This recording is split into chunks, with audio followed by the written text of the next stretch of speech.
सभी बंधुओं को जय श्री बाबा महाकाल। कई दिनों से टीवी डिबेट पे अचानक ही एक नई चर्चा चालू हो गई। सनातन बड़े बड़े विद्वान उतर पड़े हैं सनातन धर्म को समझाने। अभी कुछ समय पहले तक बात होती थी महंगाई, बेरोज़गारी। विपक्षियों के पास अब मुद्दे कुछ बचे नहीं हैं।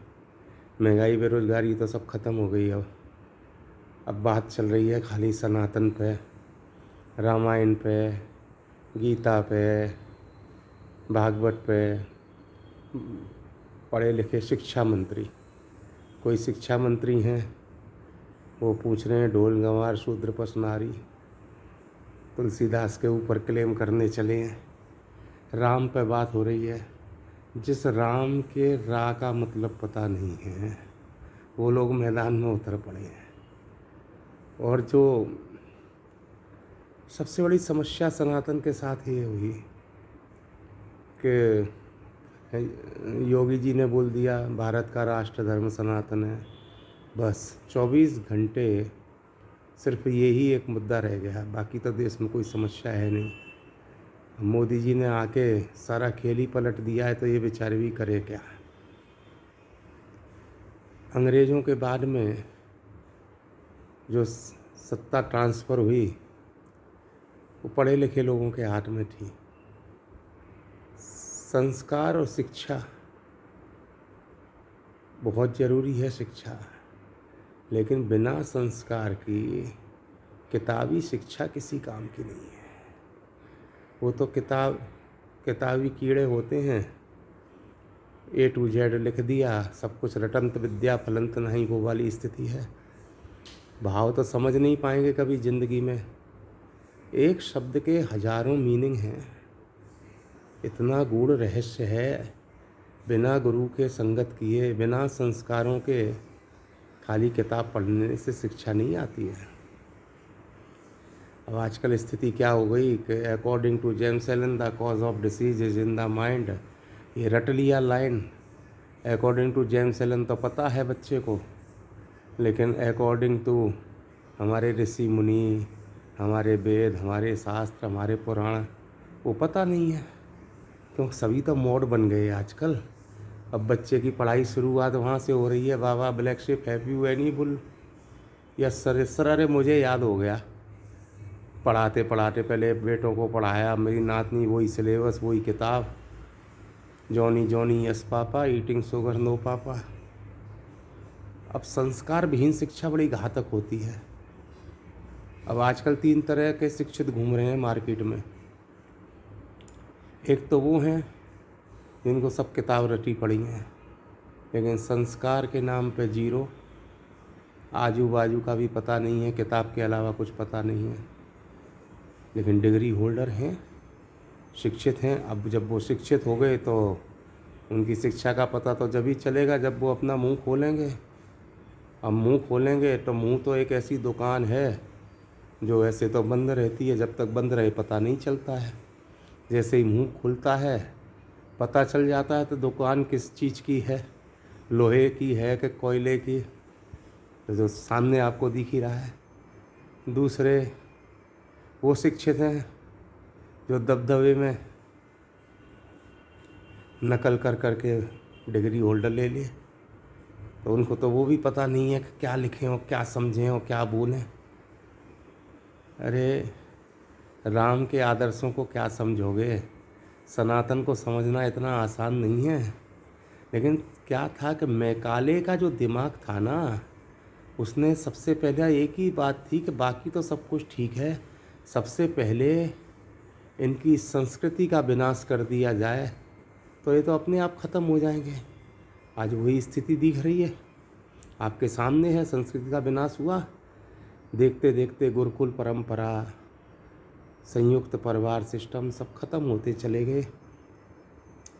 और जो पढ़े लिखे, जो रियली विद्वान हैं, जो संस्कारी हैं, उनको एक सिद्धांत और है पढ़े लिखों का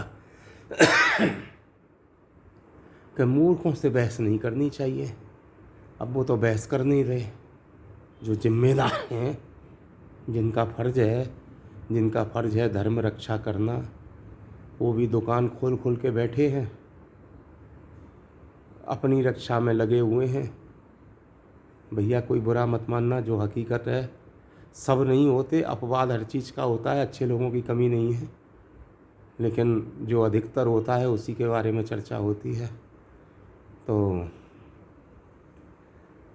पढ़े लिखे जो लोग हैं किताबी ज्ञान से, वो तर्क पे कुतर्क करने को तैयार हैं, क्योंकि उनमें व्यवहारिक शिक्षा नहीं है, सांस्कारिक शिक्षा नहीं है। तो ये तो सब होना ही था।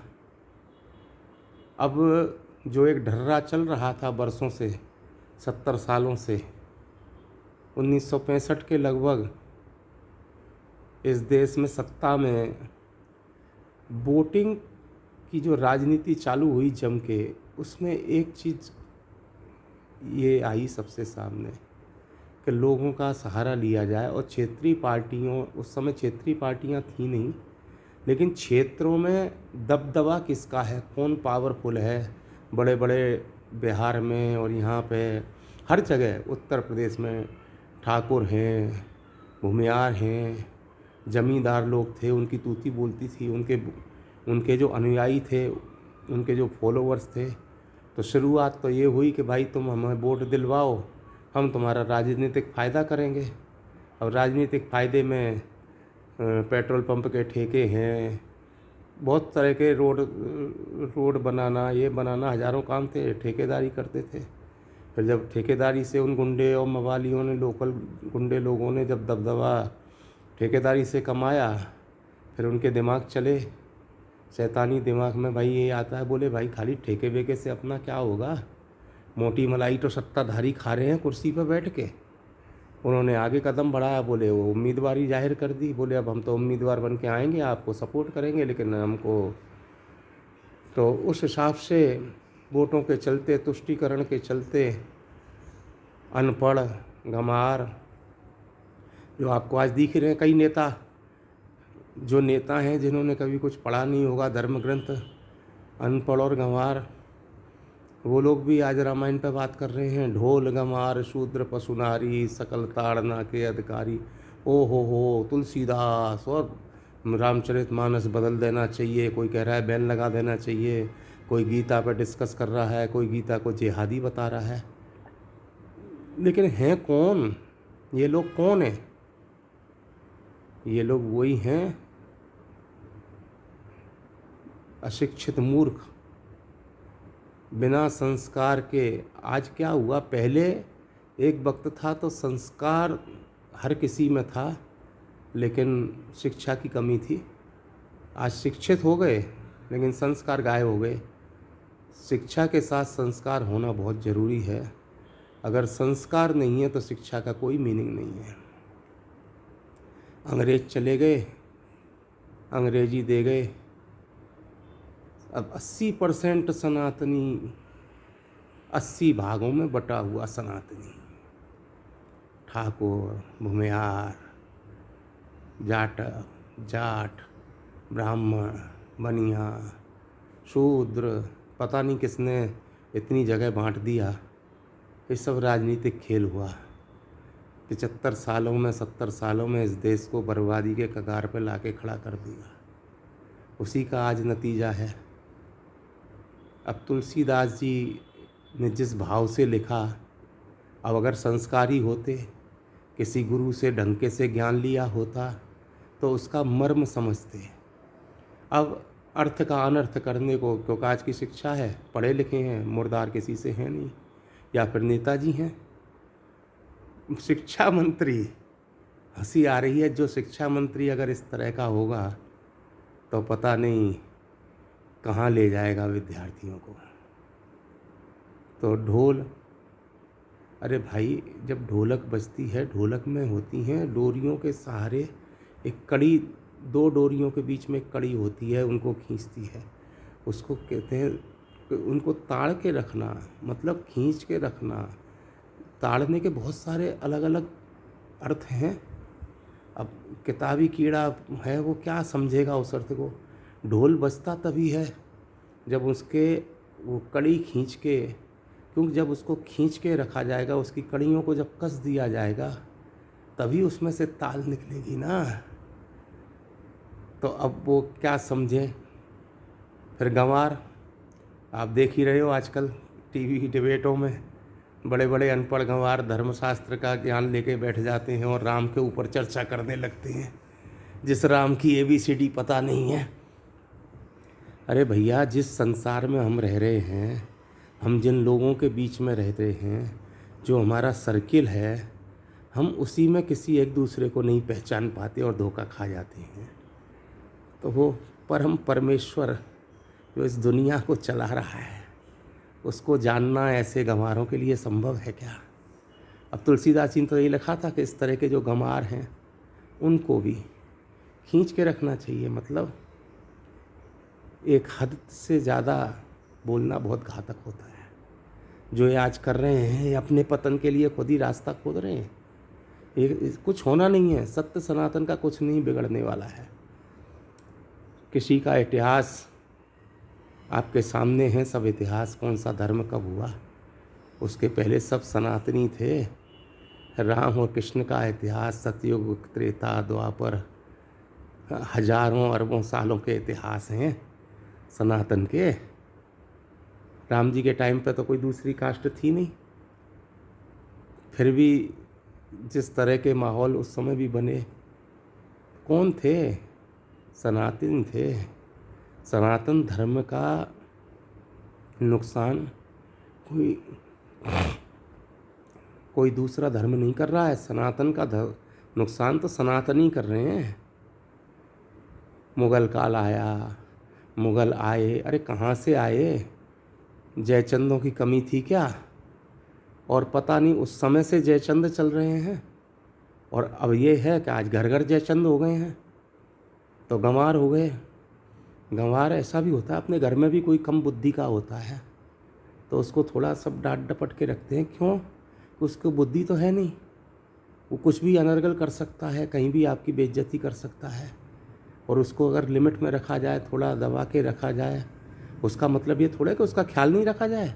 उसके लाड़ प्यार भी किए जाते हैं, उसको उसका पूरा ध्यान रखा जाता है, बट व्यवहार में उसमें कमी है, इसलिए उसको थोड़ा दबा के रखा जाता है। इसमें गलत क्या है। ढोल गंवार शूद्र, अब शूद्र का मतलब जो आज ये निकाल रहे हैं, अगड़ी जाति, पिछड़ी जाति, अरे काय का अगड़ा, काय का पिछड़ा, अगड़े को क्या मिल गया। अरे भारत का तो दुर्भाग्य है कि यहाँ रिजर्व को काम मिलता है, डिजर्व को काम नहीं मिलता, इसलिए तो पूरी दुनिया में सेवा दे रहे हैं। हर जगह झंडे गाड़े हुए हैं भारतीयों ने। जो डिजर्व हैं वो बाहर हैं, जो रिजर्व में यहाँ पे हैं। मेरा किसी से कोई दुर्भावना नहीं है। पढ़ने का हक सबको मिलना चाहिए, सबका जो कमज़ोर है उसको उठाना चाहिए। और आज मोदी जी ने यही काम तो किया है, तुष्टीकरण हटा के, और वो कर रहे हैं। तो अब तकलीफ़ उनको है जिन्होंने बरसों से मलाई खा रहे थे, आज सबके गले पे यहाँ अटका दिया मोदी जी ने। अब करें क्या, परेशानी में अनर्गल बोलते हैं तो ढोल हो गया, गंवार हो गया। शूद्र, शूद्र वो मनुष्य है, शूद्र का मतलब किसी जाति से नहीं है। शूद्र वो है जो जीवन शैली ढंग से जी न सके, जो अमर्यादित काम करे, जो संसार में, जो गृहस्थी में, जो अपने समाज में परंपराएं हैं उनका निर्वाह करे, और जो उनसे हटके काम करे, उसको शूद्र बोला जाता है। तो शूद्र का मतलब वो नहीं है। शूद्र का मतलब ये हो गया कि जो अमर्यादित कर्म कर रहा है उसको कंट्रोल में रखा जाए, उसको ताड़ के रखा जाए, उसको खींच के रखा जाए, जिससे कि समाज में कुरीतियाँ न फैलें। पशुओं को खुला छोड़ देते हो क्या रोड पे? जिनके यहाँ पालतू भी हैं, बहुत से लोग पालते हैं कुत्ते वगैरह, सबके गले में चैन होती है, बगैर पट्टे का जानवर नहीं है। अब सबको रोड पर खुला छोड़ दो तो पता नहीं किसको कहाँ नुकसान कर दें। गाय हैं, भैंस हैं, हाथी हैं, घोड़े हैं, जो जंगल छोड़ के, जो मनुष्यों के यहाँ पर रह रहे हैं, मनुष्यों के बीच में रह रहे हैं, उनको खींच के ही रखा जाता है, बांध के रखा जाता है। और फिर आ गई नारी। पुकार रहे हैं, चारों तरफ हल्ला हो रहा है। तो हो रामचरितमानस पे बैन लगना चाहिए, नारियों का अपमान कर दिया, और नारियों का, अरे नारी, तुम क्या जानते हो नारी की इज्जत क्या होती है? तुम जितनी बकवास कर रहे हो ना, ये नारी की इज्जत नहीं है। आप नारी को बर्बाद करने के कगार पे ले आए हो आज नारी को। एक कन्या ने, एक लड़की थी, उसने एक साधु से ऐसे ही पूछ लिया, बोले महाराज एक बात का उत्तर दीजिए कि मेरे घर में मेरे भाई हैं, भाई वगैरह हैं सब, उनके ऊपर कोई रेस्ट्रिक्शन नहीं है, कहीं भी जाओ कहीं भी आओ, खाओ पियो मज़ा करो, ये पहनो कुछ भी पहनो कुछ भी करो, और मेरे ऊपर इतने रेस्ट्रिक्शन हैं। समानता का हक क्यों नहीं मिला मेरे को? मैं क्या लड़की हूँ? मैंने कोई गुनाह किया है? मेरे को ये मत करो वो मत करो, यहाँ मत जाओ वहाँ मत जाओ, ऐसा मत करो वैसा मत करो, ऐसे उठो ऐसे बैठो। तो संत ने कहा समानता? किस समानता की बात कर रही है बेटी तू? समानता नहीं, ये जो सब तेरे साथ में हो रहा है ये तो तेरे को अपने भाइयों से बहुत ऊंचा दर्जा दे दिया है, इसलिए हो रहा है, तेरा ध्यान रखा जा रहा है। बोली कैसे? बोली देख तेरे को पता है ज्वेलरी जो आभूषण होते हैं उनमें बहुत कीमती होता है हीरा। हीरे की कदर जौहरी जाने, नहीं तो दुनिया को तो कांच का टुकड़ा लगता है। हीरा अनमोल है, अमूल्य है। और जब ज्वेलर की दुकान पे जब हीरा दिखाया जाता है, बेटी तुमने कभी देखा होगा तो हीरा मखमल की डब्बी, लाल कलर का मखमल लगा हुआ और एक बड़े अच्छे से कॉस्टली पेपर में लिपटा हुआ संभला हुआ। क्यों? क्योंकि हीरा को अगर खरोंच भी लग जाती है ना बेटी, तो फिर उसकी कोई कीमत नहीं होती, दागी हो जाता है हीरा। हीरा घर में भी जब रखा जाता है तिजोरी में, तो और आभूषण ऐसे डब्बे में ऐसे ऐसे भर के रख देते हैं, लेकिन हीरा तो अलग ही रखा जाता है। हीरे को कहीं खरोंच भी न लग जाए। बेटी तुम तो हीरा हो, तुम्हारा ख्याल जो रखा जा रहा है ये रेस्ट्रिक्शन नहीं है, ये तो हीरा को संभालने की प्रक्रिया है। बेटी कहीं भी एक खरोंच लग गई ना, कहीं भी एक हल्का सा खरोंच, धागे बराबर भी खरोंच होता है ना बेटी, वो बर्बाद कर देता है, वो ख़राब कर देता है, हीरा की कीमत कम हो जाती है। हीरा अनमोल जो होता है ना उसकी कोई कीमत नहीं रहती। तो इसलिए तुलसीदास जी ने लिखा था नारी, इस पर भी ध्यान रखना चाहिए। ताड़ने का मतलब मारना पीटना, लात घूंसे मारना नहीं है मूर्खों। ताड़ने का मतलब यहाँ ये है कि उसको भी संभाल के रखा जाए। यत्र नार्यस्तु पूज्यन्ते रमन्ते तत्र देवता, ये सनातनी सिखा रहा है। बहुत बहुत धन्यवाद।